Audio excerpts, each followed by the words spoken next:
O capítulo 738 de Kingdom começa com o QG de Kanki recebendo a notícia de que Sekirei está na verdade sob o domínio de Izao e não de Kin como eles precisavam que fosse. Isso quer dizer que o Hiboku não precisa mais dividir as suas forças entre Jian e Sekirei, ou seja, agora a situação é que o Kanki e seus 10.000 homens estão presos em Jian contra os 300.000 de Hiboku. Reparem na fala aparentemente simplista do Shin dizendo que basta eles aguentarem lutando até que os reforços de Kin cheguem, sejam esses reforços vindos do Ousen ou do Shoryukun lá da capital. Faz sentido o Shin pensar dessa forma porque ele já vivenciou essa situação antes contra o mesmo Hiboku, só que lá na cidade de Sai, no finalzinho do arco de colisão. Então, caso a situação exija, Shin e a sua unidade Risshin estão prontos para aguentar quanto for preciso. Eles já desbloquearam,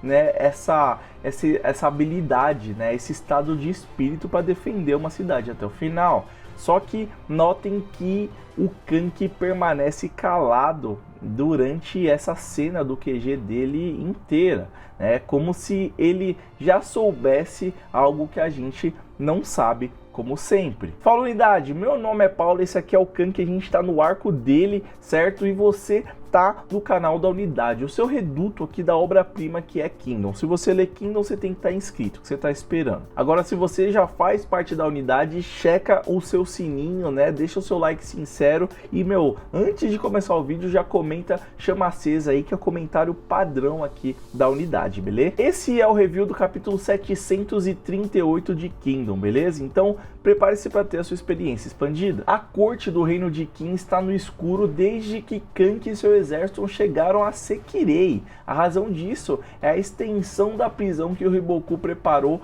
não só na última batalha contra o próprio Kanki, mas no total entorno do norte de Izao. Isso significa que nenhum mensageiro ou batedor entra no norte de Izao ou sai dele. Notem que a corte de Izao ainda não sabia que o responsável pela defesa de Izao ali, pelo menos no norte, é nada mais, nada menos que o Hiboku. E é por isso que o Shoryukun menciona que ele subestimou o Hiboku demais, porque eles nem esperavam que o Hiboku estaria apto a estar defendendo o Izao depois do que ele passou lá no arco de Gyo. E então o resultado dessa negligência, dessa falta de informação que eu aposto que o Ryofui não deixaria passar, é justamente a situação em que Kin se encontra agora. Uma situação em que eles não só precisariam de mais 100.000 homens para poder entrar à força ali no norte de Izao, mas que também eles não teriam tempo, né, de resgatar o Kanki na situação que ele tá. E para surpresa de 0 pessoas, a corte de Kin pediu ajuda para Ousen, que está estacionado em Atsuyu,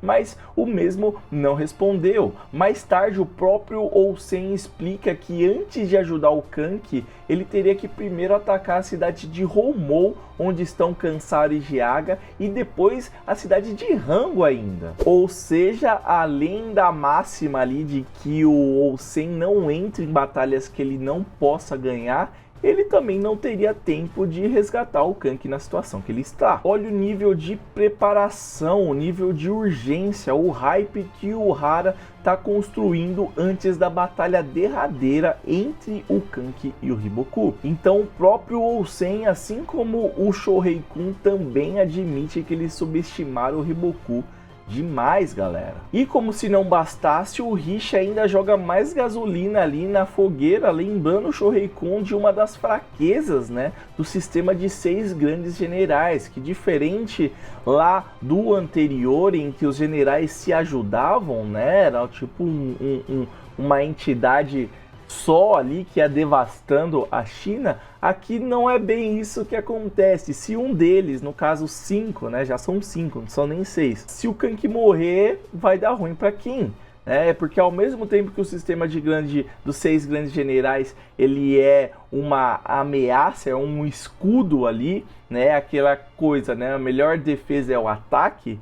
Se, um deles morrer, esse ataque aí vai cair e quem vai levar o prejuízo. Mudando para o núcleo de Riboku, temos Futei cantando vantagem antes do tempo, como sempre. Parece que ele só serve para isso, enquanto Riboku permanece cauteloso, dizendo que Kanki ainda pode ter uma carta na manga. Então, nessa mesma levada aí da construção de hype, né, que o Hara tá colocando nesse capítulo aqui, até o Bananji, com a sua vasta experiência, assume ali que dessa vez o Kanki não tem escapatória.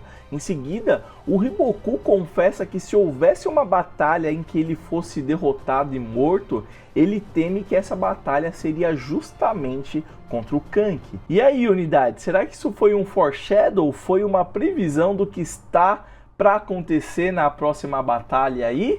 Ou o Hara só tá ali, preparando o terreno pro que tá acontecendo? Você que sabe spoiler, fica quieto aí nos comentários, hein? Usa lá a comunidade de Kingdom no Telegram para falar sobre os spoilers históricos. O link tá na descrição. Eu digo que essa frase do Riboku pode ter sido um foreshadow porque toda a preparação, toda a construção de hype que o Hara está acumulando aqui nesse capítulo nos leva a crer que o Kanki está totalmente encurralado e sem opções. Mas por experiência, né, a gente já sabe, é uma característica aqui em Kingdom, que toda essa preparação, todo esse hype, geralmente, né, é só ali para aumentar a nossa surpresa quando o Kanki de alguma forma conseguir reverter a situação que ele está. E aí a gente vê o Riboku dizendo mais uma fala com uma cara de foreshadow aqui, quando ele confessa, né, que ele decidiu lá em Kokuyo, quando o Kanki venceu o Keisha, de que o Kanki é um homem que deve ser morto, custe o que custar. Custe o que custar. Riboku, eu acho que o custo vai ser caro. Nessa parte, o Riboku também afirma que o Kanki ele é o mais temível dos 6 grandes generais. A gente não tá falando de força, de inteligência, nem nada. Ele é o mais temível, ele é o que a galera tem mais medo quando ele entra em ação, justamente por causa do seu histórico brutal. E não é qualquer pessoa que está falando isso, beleza? É só o maior antagonista aqui da obra em Kingdom, que é o Riboku. Para mim, isso serve como mais um paralelo entre o Hakuki da geração anterior dos 6 grandes generais de Kin e o Kanki atualmente. E mais uma vez mais, vemos Riboku decretando que é o fim de Kanki. A gente já viu essa mesma ladainha do Riboku antes. A gente já viu isso o suficiente para saber que toda vez que o Riboku decreta alguma coisa, acontece justamente o contrário. Porque tirando a batalha de Baiô ali, onde o Riboku consegue derrotar o Oki, né? Ele falou que era o fim de Kin no arco de coalizão, lá em Sai, nas planícies de Shukai lá contra o Ousen, na defesa de Gyou e também aqui na batalha de Jian, né? Nessa última batalha, onde ele falou que, era o fim do Kanki, acabou endgame e não foi bem assim. Então, cara, de novo essa? Todo dia isso, cara? Só por essa fala aí a gente já consegue ver que as coisas não vão sair do jeito que o Riboku quer. E se preparem, porque no review do capítulo 739 a gente vai ver sim o Kanki redistribuindo as cartas aqui do jogo, como ele adora fazer. Então eu conto com você aqui no próximo vídeo. Você que nunca comenta nada, eu não te culpo.